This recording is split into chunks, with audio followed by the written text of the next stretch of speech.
एक राइटर था जो चाहता था उसकी मौत के बाद उसकी सारी किताबें जला दी जाए।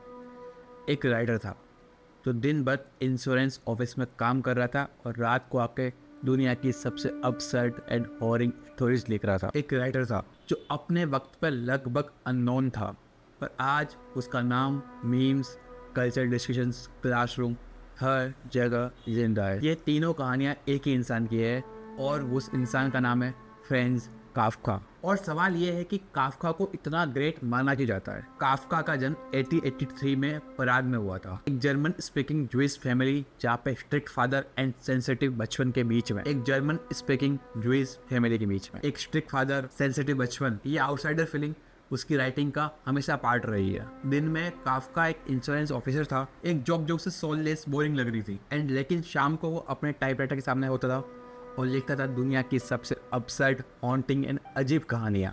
काफ्का की जिंदगी छोटी रही है, ओनली 40 ईयर्स। वो कॉलेज ने उसके गले को एक्चुअली खत्म कर दिया था। उसके गले से उसका खाना उतर ही नहीं रहा था। अपनी मौत से पहले उसने अपने दोस्त मैक्स ब्रॉड को कहा था कि जब मैं मर जाऊं मेरी सारी बुक्स जला देना, लेकिन ब्रॉड ने ऐसा नहीं किया। इसी वजह से आज हम काफ्का को जानते हैं। काफ्का की राइटिंग का सबसे बड़ा पार्ट रहा है इंसान एंड सिस्टम का टकराव। उसकी एक बुक्स द ट्रायल, जिसमें आदमी कोर्ट के चक्कर में फंस जाता है बिना किसी वजह। उसकी सेकंड बुक्स द कैसल में ब्यूरोक्रेसी के मजे हैं जिसमें कोई एग्जिट नहीं है। और ये एक वर्ड बना काफ्कास, एक ऐसी दुनिया जहाँ रूल्स हमेशा कंफ्यूजिंग और इंसान हेल्पलेस होता है। सोचो आज की लाइफ, गवर्नमेंट ऑफिस की लाइन, एसएससी एस्पिरेंट्स जो सालों से एग्जाम के रिजल्ट का वेट कर रहे हैं, प्रोडक्ट अप्रूवल जो कभी खत्म नहीं होते, वीजा रिजेक्शन, पासपोर्ट रिजेक्शन तो बिना किसी वजह के आ रहे हैं। और आज भी हम काफ्का की दुनिया में ही जी रहे हैं। काफ्का ने अपनी लाइफ में अलिनेशन को बहुत ही डीपली फील किया है। रिलीजन एंड सोसाइटी सबसे डिस्टेंस्ड। उसने लिखा था I am a cage in a search of bird. और आज की यूथ की जिंदगी देख लो, thousand of followers on Instagram, लेकिन रियल लाइफ में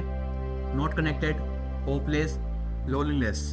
काफ्का ने ये चीज 100 साल पहले फील कर लिया था एंड इसी वजह से आज का यूथ उससे इतना ज्यादा रिलेट कर रहा है। एंड सबसे इंटरेस्टिंग बात यह है कि काफ्का मीम्स में भी जिंदा है। When you wake up as a cockroach, existence is pain. Dark humour सिर्फ मजाक नहीं है, ये एक कोपिंग मैकेनिज्म है। हम अपनी होपलेसनेस को मीम्स में बना के शेयर करते हैं और लोग हंस रहे हैं, एग्जैक्टली जैसे काफ्का ने अपनी राइटिंग में किया था। तो बात यह है कि काफ्का को इतना ग्रेट माना क्यों जाता है, क्योंकि उसने अनकंफर्टेबल सच लिखा। लाइफ अनफेयर है, सिस्टम कंफ्यूजिंग है, इंसान अकेला। आई नो ये सारी बातें डिप्रेसिंग है, बट उसने हमें क्लियरिटी दी है एंड क्लियरिटी एक टाइप का करेज है। एंड ग्रेट होने का मतलब सिर्फ होप देना नहीं होता, कभी कभी सच को समझना भी ग्रेटनेस की निशानी है।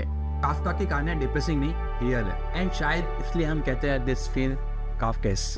तो हम सिर्फ एक राइटर को याद नहीं कर रहे होते, हम अपनी जिंदगी को पहचान रहे होते हैं। तो आप बताओ, आपको क्या लगता है, काफ्का को सिर्फ मीम्स तक जिंदा रहना चाहिए या उसकी बुक्स को, उसकी लाइफ को सीरियसली एक्सप्लोर करना चाहिए? If you like this video, like, share, subscribe.